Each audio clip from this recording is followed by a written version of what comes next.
Hello friends, welcome to TrendTechGuide. Today I'll show you how to use Windows 10's built-in troubleshooter.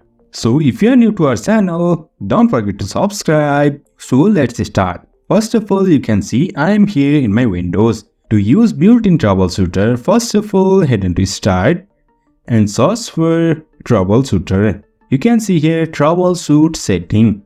Click on this and you can find this interface of Troubleshoot.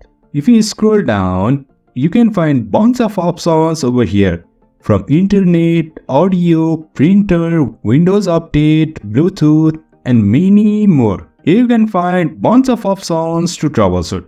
Now I'll do for one for now. I'll click on this Bluetooth.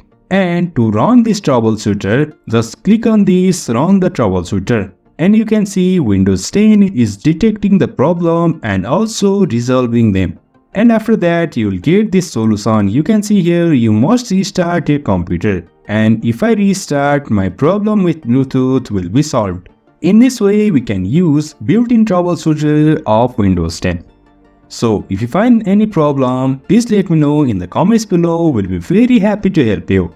So if you find this helpful, don't forget to subscribe. Have a good time.